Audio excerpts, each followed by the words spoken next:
In the ancient Brihadaranyaka Upanishad, dating back to 800 to 500 BCE, a profound dialogue unfolds between the philosopher of nature, Gargi, and the sage Yajnavalkya. Gargi's questions pierce the veil of reality, asking about the ultimate foundation of existence, the universe, time and space, the warp of reality itself. Her inquiries touch not only on philosophy, but also on the essence of modern science. Sage Yajnavalkya's replies, "O Gargi, the earth, heavens, hell, and even time, past, present, and future, are all contained within unmanifest space. This ancient wisdom parallels modern scientific theories, where space and time are intertwined in a unified existence. This understanding supports the idea that existence can emerge from non-existence, as modern science suggests with the concept of the singularity. In this singularity, the entire universe begins from nothing, a truth that both science and ancient philosophy recognize.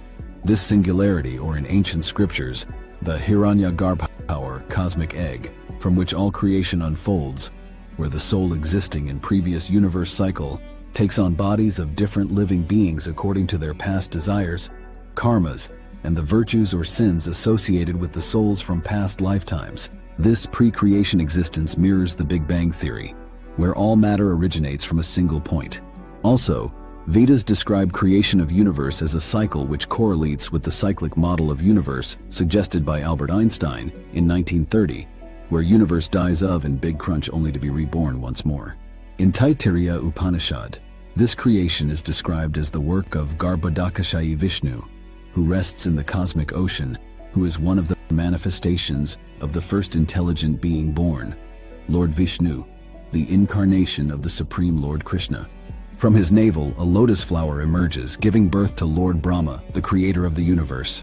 At this stage, there is no matter, only a unified field of energy, like the cosmic sea described in Vedic scriptures, aligning with modern science's discovery of the unified force field after the Big Bang.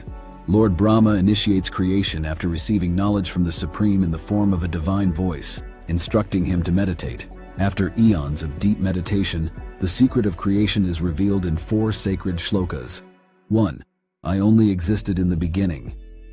Before any creation, there was neither manifest nor unmanifest in creation or anything beyond both which was separate from me. I am all that is visible. Whatever remains after annihilation is also me. 2. Whatever appears to be substantial besides me has no reality in itself. Know this ignorance is my illusory power, Maya. It is unreal like a reflection or darkness. 3. As 5 universal elements, earth, water, fire, air, and space, pervade everything in the universe, and at the same time they exist without them. Similarly, I also pervade everything I create, and at the same time I exist without them. 4. A person willing to know the supreme truth should only know that whatever exists eternally beyond time and everywhere beyond space, during the process of creation and annihilation, I am the ultimate truth who remains. In the Srimad Bhagavatam, Lord Kapiladeva explains that living entities receive their bodies based on past karma. Higher authorities such as Lord Brahma and the Prajapatis, or first creators, oversee the creation process, ensuring that each soul's past actions shape their future life and which living being's body will it take. While modern science suggests that intelligence evolves gradually, Vedic teachings assert that the first beings in the universe, like Lord Brahma and the Prajapatis, are the most intelligent, capable of creating and sustaining the cosmos, as the infinitely complex innumerable universes requires intelligent beings to create and manage the creation. In the Brahma Vaivarta Purana, evolution is not a random process but a spiritual journey. The soul within each being is guided by the laws of nature and the Supreme Soul God, the higher authority that powers and oversees this journey. Modern evolution theory suggests humans evolved over millions of years. But Vedic literature tells us that the first being in the universe was Lord Brahma, the most intelligent entity. From him, all the variety of life we see today was created. In this view, creation is a purposeful, divine process, guided by wisdom and intelligence from the very beginning. Evolution is actually a journey guided by the divine. Lord Brahma's initial desire to create the world resulted in the 4 Kumaras, or princes, beings of immense wisdom, who chose a life of contemplation of God over worldly pursuits which may lead to bondage of soul.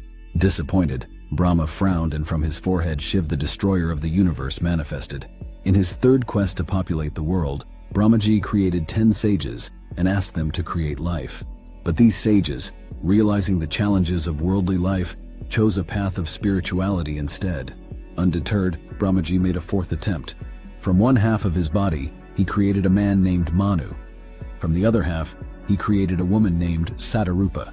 Together, Manu and Satarupa procreated, giving rise to the lineage of all living beings. The Jiva Atma, or embodied soul, is the eternal life force within every living being. Unlike the material world, the Jivas are not created or destroyed. They are timeless and distinctly different from unconscious matter.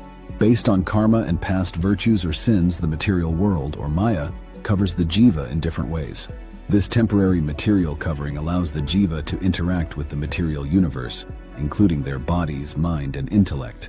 But Maya is an illusion, impermanent and fleeting. Like a dream or virtual reality, it tests the soul, leading the Jiva to identify with the temporary body and forget its true spiritual nature, leading to ignorance, unawareness, and forgetfulness. This forgetfulness binds the Jiva in the cycle of samsara, reincarnation, until it achieves moksha, or liberation, through self-realization and contemplating on divine knowledge, leading to evolution of soul to demigods, angels, or sages who reside in higher planets. Under the law of karma, Jivas take on various forms: manavs or humans, the devas or demigods, rishis or sages, asuras or demons, pishachas or spirits, gandharvas or angels, plants, animals, and microorganisms. The journey of the Jiva is one of self-discovery, seeking liberation from illusionary world and reunion with the divine. Vedic teachings describe every living being as possessing 3 bodies, or sharira trayam: the mortal body, made of physical elements, space, air, fire, water, and earth for interacting with the world; the subtle body, which includes 4 functions: mind, intellect, memory, and ego, with 5 sensory systems: eyes, ears, nose, tongue, and skin for experiencing the world; and the causal body, containing the soul and the imprints of past lives' karmas. During creation, the subtle and mortal bodies arise from the causal body, and during dissolution or pralaya, they go back into the causal body.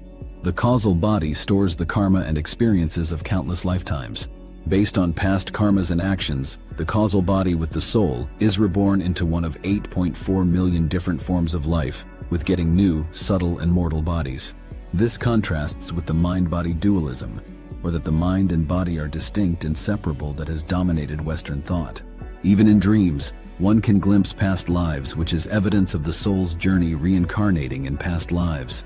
Someone who was born blind but still experiences dreams, which suggests that dreams may be rooted in memories from past lives. The scriptures tell us that the body is merely a temporary residence, a house taken on rent by the soul, or jiva. The rent for this body is paid through karma and dharma. As long as there is karma yet to fructify, the body remains. But when the karma is exhausted, or the body becomes unlivable like in death, the jiva, or soul, no longer needs to occupy the body. This temporary vessel, bound by time, eventually returns to nature. The body may change and pass away, but the soul's journey continues, guided by karma and the quest for liberation. The Vedic texts describe 3 worlds, or trilok: earth, heaven, and hell. These realms are not just physical places, but states of existence where beings experience the results of their karma.